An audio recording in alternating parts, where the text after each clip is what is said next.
በቀዳሚነት ከንቲባዋ ሚድሮክን አመስግነዋል። ፕላዛው ልዩ የሚያደርገውን የ1.3 ሄክታር መሬት የሚድሮክ ኢንቨስትመንት ግሩፕ የግል ይዞታ የነበረ ነው። ድርጅቱ መሬቱን ለሕዝብ መናፈሻነት እንዲውል በበጎ ፍቃድ መፍቀዱ ነው የተሰማው። ይሄንን ዜና በቀዳሚነት ትመለከታላችሁ። ወደ በዓል መረጃ ስንመጣ ለትንሳኤ በዓል የሸቀጦች አቅርቦት እጥረት እንዳይከሰት ቅድመ ዝግጅት ተጠናቋል ብሏል የአዲስ አበባ ንግድ ቢሮ። መግለጫውን እናቀርባለን። እነዚህ የምትመለከቷቸው በ12 እና 13 እድሜ የሚገኙ ሁለት ህጻናት ሀላባን አቋርጦ በሚያልፍ አንድ ወንዝ ላይ አጎታቸው ጋር እየተጓዙ በድንገተኛ የወንዝ አደጋ ጎርፍ ተወስደዋል። አስከሬናቸው ተገኝቷል ወይስ አልተገኘም ሰማላችሁ። ኤርትራውያን በትግራይ ክልል መሬት ገብተው ሃይማኖታዊ በዓል ማክበራቸውን የትግራይ ቴሌቪዥን በይፋ ዘግቧል። ጉዳዩን ትሰማላችሁ። በምዕራብ አርሲ እንዲሁ የትራፊክ አደጋ ተከስቷል። ከሰሞኑ የተበራከተው የትራፊክ አደጋ በአርሲም ተከስቷል። ስንት ሰው ሞተ? የምትሰሙት መረጃ ነው። በአማራ ክልል ዛሬ ማዕከላዊ ጎንደር ላይ አርማጭሆ ወረዳ በህዝብና በጸጥታ አካላት ትብብር የተሳቢ መኪና ሾፌር ያገቱ የምትመለከቷቸው ግለሰቦች ተይዘዋል። በምን መልኩ ትሰማላችሁ። በመጨረሻም የኢራን አብዮታዊ ዘብ የስለላ ኃላፊ በአሜሪካና በእስራኤል ጥቃት ተገድለዋል። ዛሬ እንደምንላችኋል። ይህ አሃዱ ኒውስ ኤንድ ፖለቲክስ ነው። ከዚህ መቀጠል መረጃዎችን አጠር አድርጌ ለእናንተ ለዛሬ ለመጋቢት 28 ቀን ለተሰኞ የምሽት መረጃዎችን አደርሳለሁ። አዳዲስ ቤተሰቦቻችን ሰብስክራይብ እንድታደርጉ ከታላቅ አክብሮት ጋር ነው የምንጠይቀው። ነባር ቤተሰቦቻችን ደግሞ ስለምትከታተሉን ከልብ አድርገን እናመሰግናለን። በቀጣይነት ወደ ቀዳሚ መረጃ እንላለን።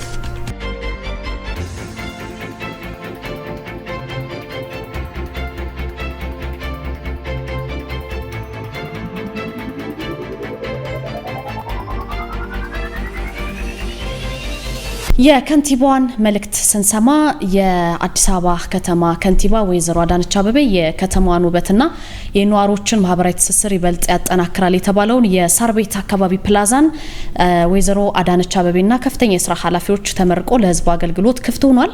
ይሄ ፕላዛ የምትመለከቱት ልዩ የሚያደርገው ምንድነው ከተባለ ግንባታው የተከናወነበት 1.3 ሄክታር መሬት የሚድሮክ ኢንቨስትመንት ግሩፕ የግል ይዞታ የነበረ ነው። ነገር ግን ድርጅቱ መሬቱን ለህዝብ መናፈሻነት እንዲውል በልዩ በጎ ፈቃድ ነው የፈቀደው የተባለው።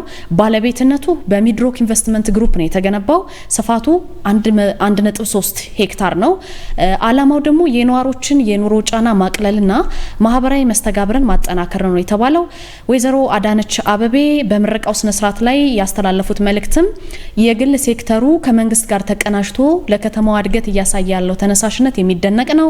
በተለይ ሚድሮክ ኢንቨስትመንት ግሩፕ የራሱን ይዞታ ለህዝብ ጥቅም እንዲውል ማድረጉ አዲስ እሳቤ ነው ሲሉ አመስግነዋል።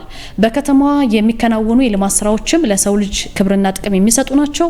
ሚድሮክ ደግሞ በወንዝ ዳር ልማትም ጭምር አብሮን በመስራቱ በአዲስ አበባ ነዋሪዎች ስም ከልብ አመሰግናለሁ ሲሉ ከንቲባ አዳነች አቤቤ አመስግነዋል። ይሄ ፕላዛ በአካባቢ ለሚገኙ በተለይ በዛ አካባቢ ሳር ቤት አካባቢ ከእለት ተዕለት ውጥረት ማረፊያ ከመሆኑ ባለፈ ደግሞ አዲስ አበባን ለነዋሪዎቿ ምቹ በማድረግ ደግሞ ሰፋ ያለ የስትራቴጂ አካል ነው የተባለው። መንግስትና የግል ባለሀብቱ እጅና ጓንት ሆነው ደግሞ ሲሰሩ የሚያስመዘግቡት ውጤት ማሳያ ተደርጎም ይወሰዳል። በዚህ መሰረት ከንቲባዋ ሚድሮክ ኢንቨስትመንት ግሩፕን በመልእክታቸው አመስግነዋል። መጪው የትንሳኤ በዓል ነው። የሸቀጦች አቅርቦት እጥረት እንዳይከሰት ቅድመ ዝግጅት ተጠናቋል ብሏል የአዲስ አበባ ከተማ ንግድ ቢሮ። የአዲስ አበባ ከተማ ንግድ ቢሮ የትንሳኤ በዓልን ምክንያት በማድረግ በከተማዋ እንግዲህ የሸቀጥ አቅርቦት እጥረት እንዳይከሰት በተለይ አሁን የነዳጅ እጥረትም ስላለ ገበያው እንዲረጋጋ አስፈላጊው ቅድመ ዝግጅት መጠናቀቁን ያስታወቀው የቢሮ ኃላፊ ወይዘሮ ሀቢባ ሲራጅ ናቸው። እሳቸው መግለጫ ሰጥተዋል። ከተማ አስተዳደሩ በዓሉን ተከትሎ በተለይ ሊከሰት የሚችል የፍላጎት መጨመር አለ። ይህን ታሳቢ በማድረግ ካለፈው ወር ጀምሮ ከተለያዩ ክልሎችና ከሚመለከታቸው አካላት ጋር በመቀናጀት የምርት የማሰባሰብ ስራ ሲያከናውን መቆየቱን የገለጸው በመግለጫው ወቅታዊ ዓለም አቀፍ የነዳጅ ችግር በምርት ስርጭት ላይ ተጽዕኖ እንዳያሳድር ደግሞ የተቀናጀ ዝግጅት ተደርጓል ነው ያሉት ኃላፊዋ። በዚህ መሰረት ለህብረተሰቡ አማራጭ የገበያ ቦታዎችን ለማቅረብ በተሰራ ስራ በመንግስት በተዘጋጁ 6 ዋና ዋና የግብርና ምርት መሸጫ ማዕከላት በ246 የሰንበት ገበያዎች ወይም ሰንዴ ማርኬት የምንላቸው በ2 2056 የህብረት ስራ ማህበራት ሱቆች በቂ ምርት እንዲገባ ተደርጓል ነው የተባለው። ስለዚህ ቅድመ ጥንቃቄ ተደርጓል ለትንሳኤ በዓል ማለት ነው።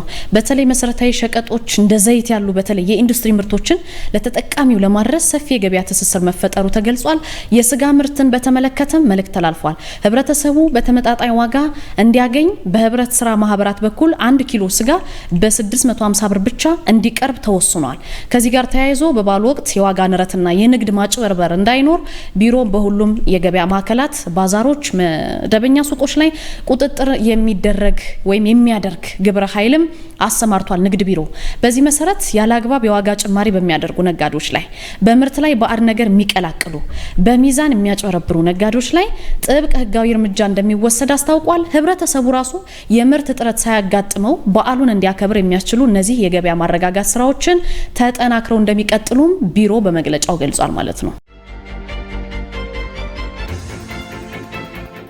ወደ ቀጣይ መረጃ ስናልፍ በ12 እና 13 ዓመት እድሜ የሚገኙ ሁለት እነዚህ የምትመለከቷቸው የሚያማምሩ ህጻናት ሀላባን አቋርጦ የሚያልፍ ወንዝ አቋርጠው እንግዲህ ያጎታቸው ጋር ሲጓዙ በድንገተኛ የጎርፍ ነው የተወሰዱት። ከተስፋ አስቆራጭ ፍለጋ በኋላ ግን ህብረተሰቡ ያንዷን ታዳጊ አስከሬን አግኝቷል ብሏል ኮማንደር ኑርዬ ከድር። ነዋሪነታቸውን እንግዲህ በቁሊቶ ከተማ ሁለተኛ ጮርቆ ቀበሌ ነው። በ12 እና በ13 አካባቢ እድሜ ክልል የሚገኙ ሁለት ታዳጊዎች ናቸው።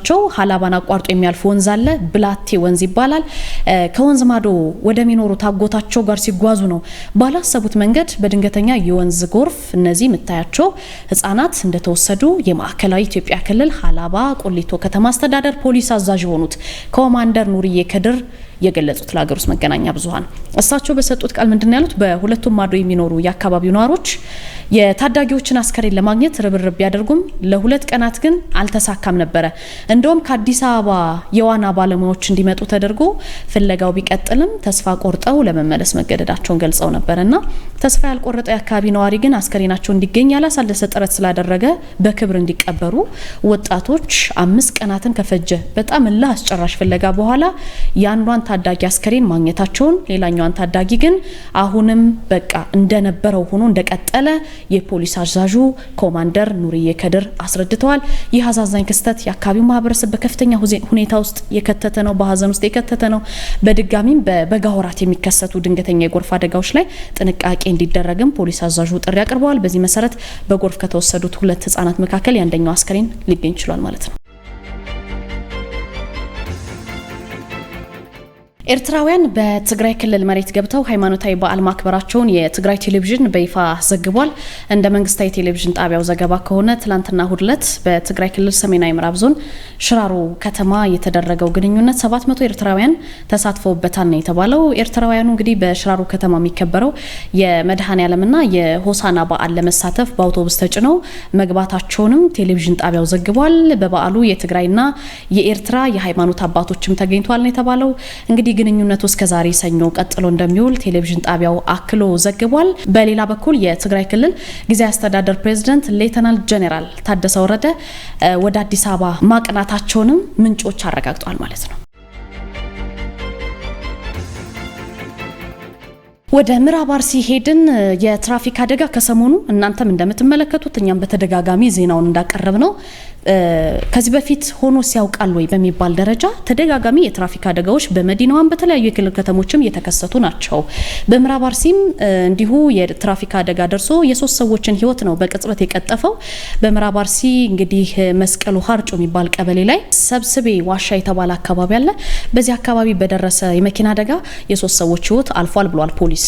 የምዕራብ አርሲ ዞን ፖሊስ መምሪያ እንደገለጸው ከሆነ አደጋው የደረሰው ትላንትና ነው ጠዋት 1 ሰዓት አካባቢ ነው። ላንድ ክሩዘር ተሽከርካሪ 5 ሰዎችን አሳፍሮ ከባሌ ሮቤ ወደ አዲስ አበባ ነው ሲጓዝ የነበረው። ምዕራብ አርሲ ዞን አዳባ ወረዳ መስቀሉ ሀርቾ የሚባል ቦታ ላይ ሲደርስ ፍጥነቱን መቆጣጠር ስላልቻለ መኪናው ሊገለበጥ ችሏል። በምትመለከቱት መልኩ በአደጋው ወዲያውኑ የ3 ሰዎች ህይወታቸው ነው ያለፈው። በሁለቱ ላይ ደግሞ ከባድ የአካል ጉዳት ደርሷል ሲሉ ገልጸዋል። ያደጋው መንስኤ እንግዲህ ከርቭ በሆነ ጠመዝማዛ መንገድ ላይ ከተቀመጠው ፍጥነት በላይ በመጓዝ ባላንስ በመሳቱ መኪናው የተፈጠረ አደጋ ነው። ፍጥነትን ተቆጣጥሮ ማሽከርከር ሁሌም ቢሆን ከአደጋ አስከፊ እንኳን አደጋ ቢሆን ከሞት ግን ሊታደገን ይችላልና ፍጥነታችን ቀንሰን እናሽከርከር። ጉዳት የደረሰባቸው ሰዎች በአዳባ ሆስፒታል ሕክምና እየተደረገላቸው ነው።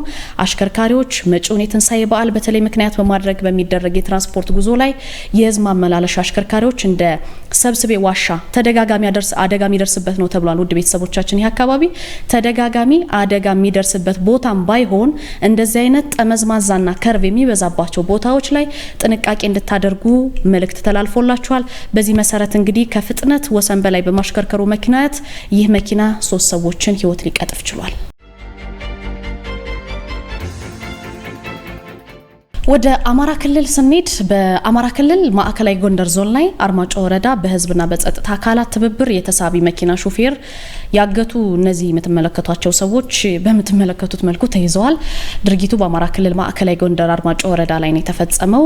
ከጎንደር ወደ ሁመራ መስመር ዛሬ ሲጓዝ የነበረ ገብረ ኢየሱስ ቸኮለ የተባለን ሹፌር A16426 ከሆነ ተሳቢ መኪና ላይ አጋቾች ሹፌሩን አግተው ወደ ጫካ በአካባቢው ጫካ አለበት ወደ ጫካ ሲወስዱት በረዳቱ ጥቆማ ሰጭነት መሰረት በአካባቢው የጸጥታ ኃይልና በህዝቡ ትብብር በተለይ በዚህ አጋጣሚ ህዝቡ ያደረገው ትብብር በማህበራዊ ሚዲያ ላይ በጣም ሲመሰገን የነበረ ነው።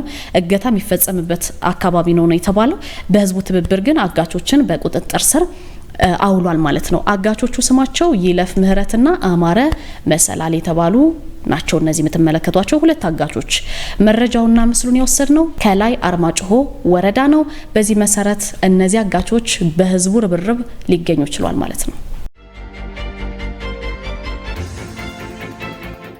ወደ መጨረሻው ዜና አለፍን። ውድ ቤተሰቦቻችን የኢራን አብዮታዊ ዘብ የስለላ ኃላፊ በአሜሪካና በእስራኤል ጥቃት ተገድለዋል።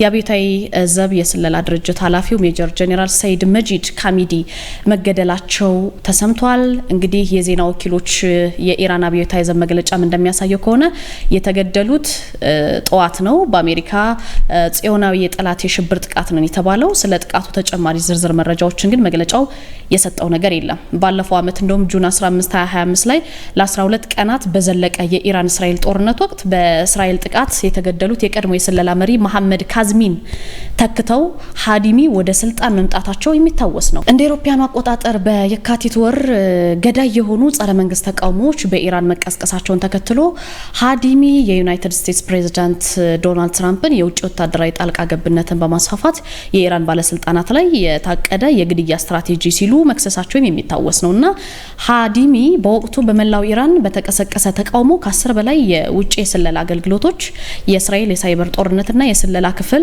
8200 በሚባለው ከፍተኛ ሚና የተጫወቱም ነበሩ። መቀመጫውን አሜሪካ ያደረገው የሰብአዊ መብት ተሟጋች የዜና አገልግሎት እንደዘገበው ከሆነ ደግሞ በጥር ወር በኢራን የተቀሰቀሰውን ህዝባዊ ተቃውሞ ተከትሎ የቴህራን መንግስት በወሰደው እርምጃ ቢያንስ 7000 ሰዎች ተገድለዋል ነው የተባለው። በዚህ መሰረት ይህ ኃላፊ በእስራኤልና አሜሪካ ጥቃት ተገድለዋል። ውድ ቤተሰቦቻችን ለዛሬ መጋቢት 28 ያዝናቸው መረጃዎች ለተሰኙ እነዚህ ናቸው። ከአሀዱ ሬዲዮ ሌሎች መረጃዎች ተሰማላችሁ። ዜናዎቻችን ደግሞ ከወደዳችኋቸው ሼር አድርጓቸው፣ ላይክ አድርጓቸው፣ ሰብስክራይብ አድርጉ። በቀጣይነት ወደ አሀዱ ሬዲዮ ነው የምንሄደው። ከኔ ጋር እዚህ ጋር ነው የምንሰነባበተው። በያላችሁበት መልካም ምሽት ይሆንላችሁ።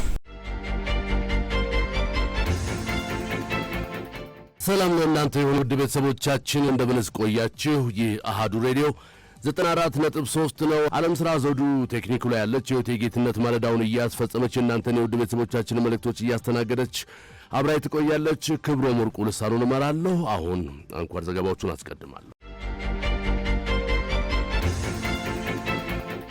አመራሮች የመንግስትን መዋቅር ለምርጫ ቅስቀሳ እየተጠቀሙ ነው ሲሉ ተፎካካሪ ፓርቲዎች ቢወነጅሉም መንግስት ቅሬታው መሰረተ ቢስ ነው ሲል አስተባብሏል።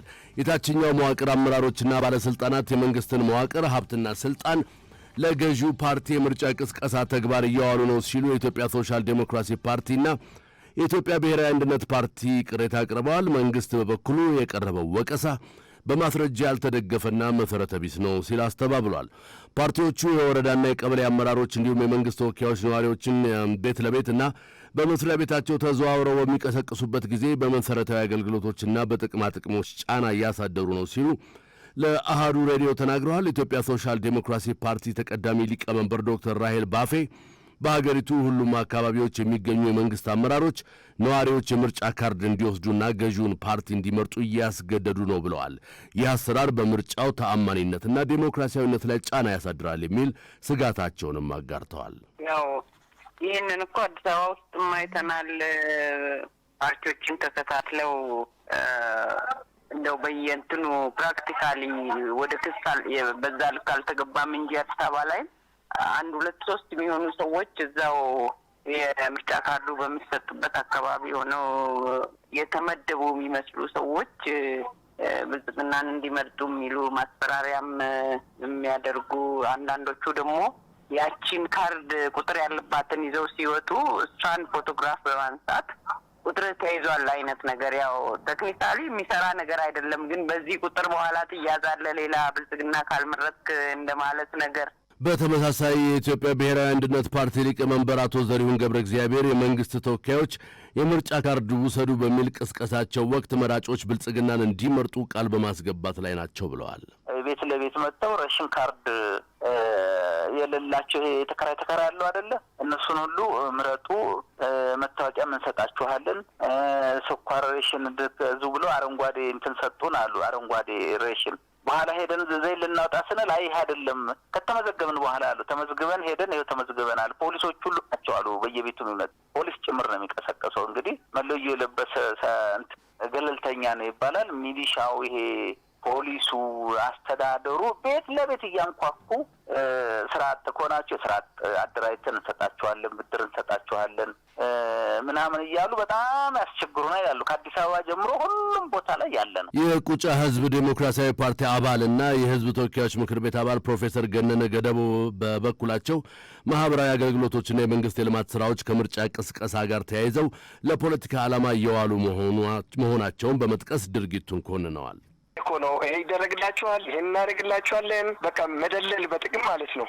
ለኢብን ለቤተ ክርስቲያን መሪዎችም ጭምር እነሱ ሲመጡ አሁን እኛን እንዳትቀበሏቸው ብለው 2000 ምናምን ስብሰባ ሰብስቦ እንደዛ የሀገር ሽማግሌዎችን አካባቢ ላይ ተጽዕኖ ይፈጥራሉ፣ የእውነት ነገር ሊያደርጉ ይችላሉ የሚሉ ሰዎችን እየጠሩ 3000 4000 5000 ብር እየሰጡ እየቸበቸቡ ናቸው። የብልጽግና ፓርቲ የዲሞክራሲና ባህል ግንባታ ሚኒስትር ዴኤታ አቶ አለማየሁ እጅጉ ለፓርቲዎቹ ቅሬታ በሰጡት ምላሽም ፓርቲያቸው እንደማንኛውም ተፎካካሪ በምርጫ ቦርድ ሕግና መመሪያ እንደሚገዛ ገልጸዋል። ፓርቲዎቹ የጠቀሱትን ጨምሮ በየቀበሌው መመሪያ ወርዷል በሚል የቀረበው ወቀሳ በማስረጃ ያልተደገፈና መሰረተ ቢስ ነው ሲሉ አጽንኦት የሰጡበት ሚኒስትር ዴኤታው ድርጊቱ መፈጸሙ በማስረጃ ከተረጋገጠ ግን ፓርቲው ተገቢውን እርምጃ እንደሚወስድ ተናግረዋል። ህዝብ ካርድ እንዲመርጥ ማንን ይመርጣል? ፕሮግራማቸውን በሚያቀርቡት ፓርቲዎች ዳኛው ማን ነው? ህዝቡ ነው። ምርጫ በምንድን ነው የሚደረገው? ህልናው እና ፈጣሪውና ሰውየው ነው አይደለም በምስጢር ብቻ መስጠት። ይሄ የሚደረግበት የትኛው ወረዳ የትኛው ቀበሌ በማግለሰብ የሚል በመረጃና ማስረጃ የተደገፈ መሆን አለበት። የዛ አይነት ድርጊቶች ማለት ነው። አንዴ ስተችና ብልጽግና እንዲህ አድርገዋል ሲባል ምናባዊ ዝም ብለው አየር ላይ ሳይሆን እዚህ ቦታ ላይ እክል የሚባል እንዲህ ሲያረግ ተይዟል የሚል እንጣለን እርምጃ እንወስዳለን። የዛ አይነት የለም እስካሁን ማለት ነው። የዛ አይነት የለም። እንደ ብልጽግናም የዛ አይነት ሐሳብ የለም። የኢትዮጵያ ብሔራዊ ምርጫ ቦርድ መጋቢት 24 ቀን 2018 ዓ.ም ባወጣው መግለጫው በመራጮች ምዝገባ ሂደት ላይ ሕግን የጣሱና በዜጎች ላይ ተጽዕኖ የሚያሳድሩ ተግባራት እየተፈጸሙ መሆናቸውን ማረጋገጡን ይፋ አድርጓል። ቦርዱ መሰል ድርጊቶች በተሰጠው ማስተካከያ መሰረት በማይታረሙባቸው አካባቢዎች ምርጫን እስከ መሰረዝ የሚያደርስ እርምጃ ሊወስድ እንደሚችል ማስጠንቀቁም ይታወሳል። ያለ ፍርድ ቤት ትዕዛዝ የግል ስልክ መጥለፍን የሚከለክለው አዲሱ የወንጀል ስነ ስርዓትና የማስረጃ ሕግ ጸድቋል። የፌዴሪ የሕዝብ ተወካዮች ምክር ቤት ለ60 ዓመታት ሲያገለግል የቆየውን የፌዴራል ወንጀል ስነ ስርዓት ሕግ የሚተካውን አዲሱን የወንጀል ስነ ስርዓትና የማስረጃ ሕግ አጽድቋል። ባሳለፍነው ሳምንት መጨረሻ መጋቢት 24 ቀን 2018 ዓ.ም የጸደቀው አዋጅ የግለሰቦችን ነጻነት የሚያከብሩና የፍትህ ስርዓቱን የሚያዘምኑ የተባለላቸው በርካታ አዳዲስ ድንጋጌዎችን ማካተቱ ተገልጿል። የሕግ አማካሪና ጠበቃ ዳንኤል ፍቃዱ አዲሱ ሕግ እንደ የግል ስልክ ጠለፋና ድብቅ ክትትል ባሉ የግል ነጻነትን ሊገድቡ በሚችሉ የምርመራ ዘዴዎች ላይ ጥብቅ የፍርድ ቤት ቁጥጥርና የጊዜ ገደብ እንዲቀመጥ አድርጓል ሲሉ ለአሃዱ ሬዲዮ ተናግረዋል። ሰብአዊ መብቶችን እና የምርመራ ስርዓትን በተመለከተ የተሻሉ ድንጋጌዎች ይዟል። ምርመራ ዘዴን በተመለከተ ለምሳሌ የስልክ ጠለፋን፣ ድብቅ ክትትልን ያሉ የሚመለከቱ አይነት ድንጋጌዎች በፍርድ ቤት ትዕዛዝ እንዲደረጉ፣ ቴክኖሎጂ ነክ ነገሮችን እንዲደረጉ ድንጋጌዎች አስቀምጧል። የተጠርጣሪዎችን መብት በተመለከተ በምርመራ ወቅት ብዙ ጊዜ በፊት የነበረው ችግር ምንድን ነው? በምርመራ ጊዜ የህግ ባለሙያዎች በፖሊስ ጣቢያ ሰዎች ተይዘው ገብቶ የመጠየቅ ነገር ትንሽ አዳጋች ነበረ። የተሻሻለው ህግ ይህን የማማከርና የማግኘት መብት በተመለከተ እንዲሁም በነጻ ጠበቃ የማግኘት መብት በተመለከተ በፌዴራል ጠቅላይ ፍርድ ቤት አማካኝነት መብት ተሰጥቶት ያ ነገር ሊደረግ እና ሰዎች በፖሊስ ጣቢያ መብታቸውን አውቀው የሚሰጡት ቃል በዛ ላይ እንዲመሰረት አድርጓል። በተጨማሪም የባህላዊ ፍርድ ቤቶች ውሳኔዎች የሴቶችን መብት እንደማይጋፉ መደበኛ ፍርድ ቤቶች መርምረው እንዲያጸድቁ የሚያዝ ድንጋጌም ተካቷል ተብሏል። በአብዛኛው የሚባል ደረጃ እንዲታረሙ ተደርገዋል። ጊዜ ገደቦች ዲጂታል እንትንም በተመለከተ አልተካተተም ነበረ፣ ገደብ አልነበረውም። የአቃቢ ህግ ስልጣን በተመለከተ ገደብ አልባ ነበረ።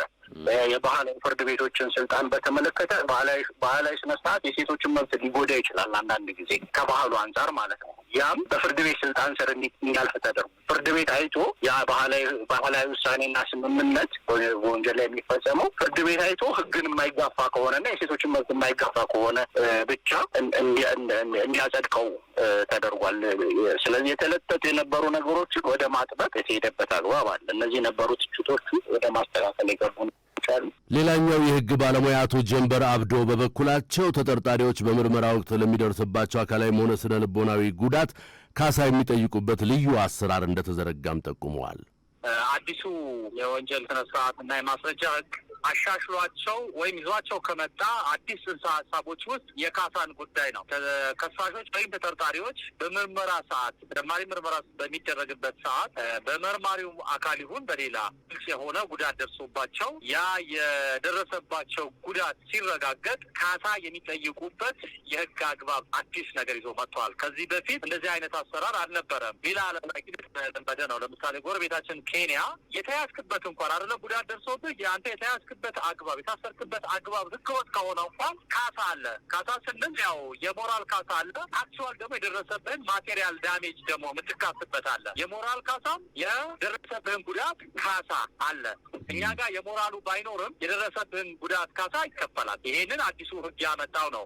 ቅድም እንዳልኩ ኬንያ ላይ ብንሄድ የሞራሉንም ማቴሪያሉንም ትካሳለህ ማለት ነው። ስለዚህ ይሄ አዲሱ ካመጣቸው አዳዲስ ጽንሰ ሀሳቦችና ዓለም ከደረሰበት የህግ ደረጃ እኩል ሊያደርጉን የሚችሉ ሀሳቦች ናቸው። አዲሱ ህግ የፍርድ ቤቶችን የስራ ጫና ለመቀነስ የክስ ድርድር ስርዓትን ያስተዋወቀ ሲሆን ተከሳሾች ጥፋታቸውን አምነው ከአቃቤ ህግ ጋር በመደራደር የቅጣት ቅናሽ ማግኘት የሚችሉበትን እድል ፈጥሯልም ተብሎለታል።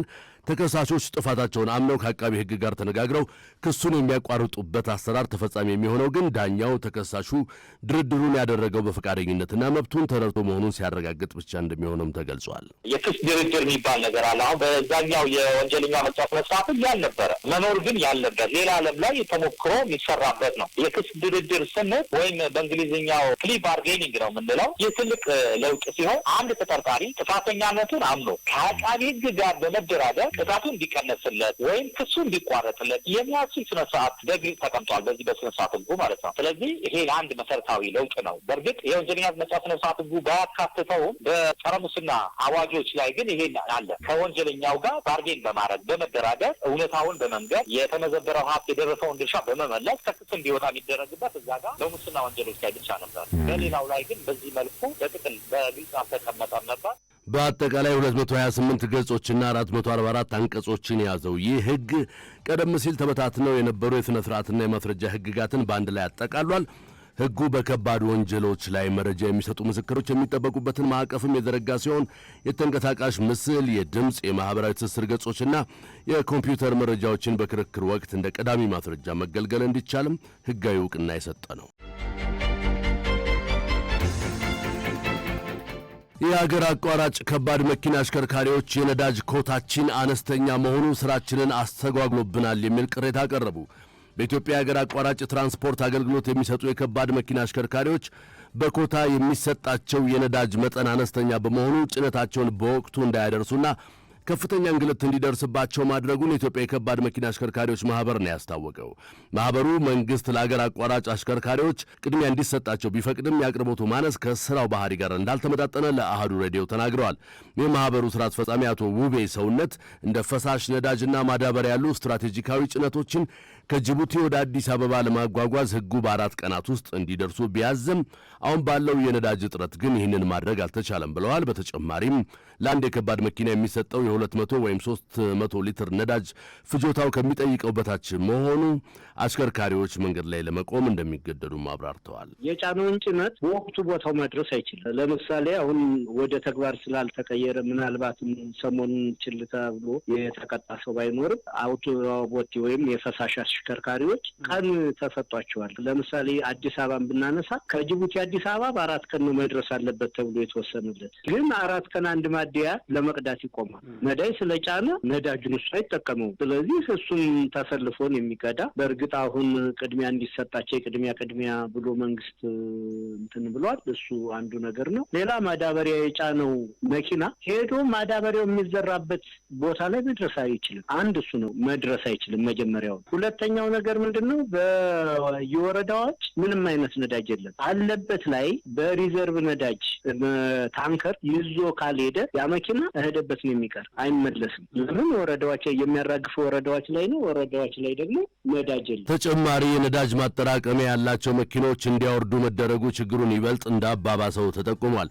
በየክልሉ የሚታየው ረጅምና አድካሚ የነዳጅ ወረፋ ለጭነት መዘግየት ሌላው ምክንያት መሆኑን የጠቀሱት ስራ አስፈጻሚው በዚህ ሳቢያ ጭነታቸውን በውሉ መሰረት በወቅቱ ማራገፍ ያልቻሉ 280 አሽከርካሪዎች ለቅጣት መዳረጋቸውን ገልጸዋል። መንግስት ያለውን ተጨባጭ ችግር ተረድቶ ለሀገር አቋራጭ መኪኖች የነዳጅ ፍጆታ የሚመጥንና ስራውን የማያስተጓጉል መፍትሄ እንዲያበጅም ማህበሩ ጥሪ አቅርበዋል። ኮንጎ ከአሜሪካ የሚባረሩ የሌላ ሀገር ዜጎችን እንደምትቀበል አስታወቀች። የኮንጎ መንግስት እሁድ ዕለት እንዳስታወቀው በትራምፕ አስተዳደር አዲሱ የሶስተኛ ሀገር ፕሮግራም ስምምነት መሰረት የተወሰኑ ስደተኞችን እንደሚቀበል ገልጿል። በዚህም ኮንጎ ከአሜሪካ የሚባረሩ ስደተኞችን ለመቀበል ስምምነት ከፈጸሙ የአፍሪካ ሀገራት አንዷ ሆናለች። የኮንጎ የኮሚኒኬሽን ሚኒስቴር ባወጣው መግለጫው ከአሜሪካ የሚባረሩት እነዚህ ስደተኞች ከዚሁ ወር ጀምሮ ኮንጎ መግባት እንደሚጀምሩ አስታውቋል። ሆኖም ስለሚመጡት ስደተኞች ብዛትም ሆነ ስለሚገቡበት ትክክለኛ ቀን የሰጠው ዝርዝር መረጃ የለም። አሜሪካ አስፈላጊውን ወጪ ሙሉ በሙሉ ስለምትሸፍን ስምምነቱ በኮንጎ ላይ ምንም አይነት የወጪ ጫና እንደማያስከትልም የሀገሪቱ መንግስት ገልጿል። በቅርቡ የአሜሪካ ሴኔት የውጭ ግንኙነት ኮሚቴ ዴሞክራት አባላት ያወጡት ሪፖርት እንደሚያሳየው የትራምፕ አስተዳደር ወደ 300 የሚጠጉ ስደተኞችን ወደ ሌሎች ሀገራት ለማባረር ቢያንስ $40 ሚሊዮን ወጪ አድርጓል። ዘገባው የአሶሺየትድ ፕሬስ ነው።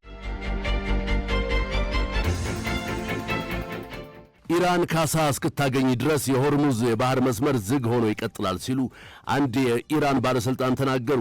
የሆርሙዝ የባህር መስመር ከጦርነቱ በፊት ወደ የነበረበት ሁኔታ ፈጽሞ እንደማይመለስ የኢራን የባህር ኃይል እዝ በኤክስ ማህበራዊ ትስስር ገጹ ላይ አስታውቋል።